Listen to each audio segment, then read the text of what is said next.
Hey everybody, welcome to Driving Cheap with Jeff. On today's video, I'd like to show you something that could get you in trouble on the road with the Chrysler 2.7 liter engine that you find in the Dodge Magnum, Charger, and Chrysler 300 with a 2.7 liter engine.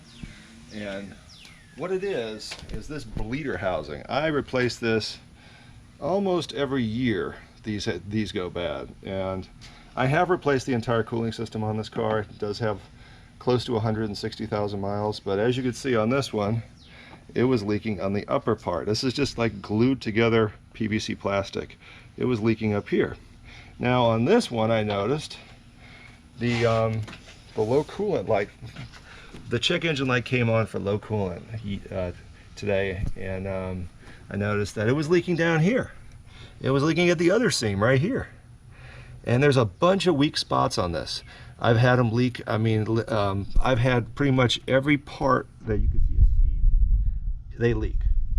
And I don't know of any, I've tried all different brands, and this is just a reoccurring problem. I am going to be exchanging this under warranty with Advance Auto Parts. I called them. The only thing I just have to pay the difference in the price, because the price did go up about $10 or $15 since when I purchased them.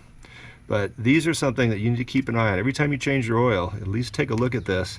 If your coolant's ever low, this is a very big possible culprit right here. It's really easy to change, and you could lose all of your coolant really quickly.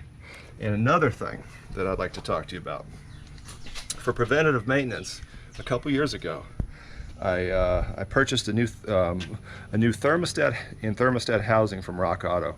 I bought the top of the line part that they had. I bought it and I didn't inspect it properly. What you need to do when you buy these PVC plastic thermostat housings, you need to take them inside and set them on your granite countertops, or find something that's truly flat. Set it on there and try to look under it with a flashlight. Mine was not. I kept changing O-rings and things. I went back in, I think 2 times, and put O-rings in, and I just didn't realize that the surface wasn't all the way flat. Make sure that you check your surface. Make sure it's flat before you install it, because the thermostat housing on this is, you have to take off the power steering pump and the AC compressor, and it's a bit of a chore. It's not the easiest part to change. I went back in and replaced it. Unfortunately, Rock Auto has a 30-day guarantee on their parts, so I did have to go. I think I went to the dealership and I just bought a Mopar original part to go back on there. But yeah, either that or put it on some sandpaper and try to smooth it out yourself. But that was a problem on this car. It had a little tiny leak. I just couldn't figure it out. I couldn't figure out why it was doing it. Then I realized it just wasn't true. The part wasn't true. So just make sure that you check that when changing your cooling system parts. Another thing I went through, and I put this double-walled silicone hose with aftermarket plastic T-fittings almost everywhere. Anywhere where I didn't need too much of a bend, I was able to use this stuff. It doesn't deteriorate, doesn't dry rot, and it's a little expensive, but I think it's worth it, because once you put that stuff on there, you won't have to worry about it. I also put regular hose clamps on, and I haven't had any kind of issues with it. And also keep an eye on your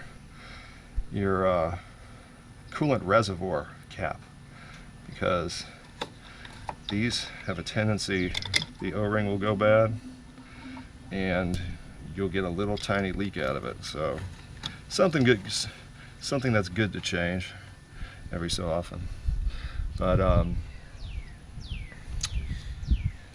if you like this video, please subscribe.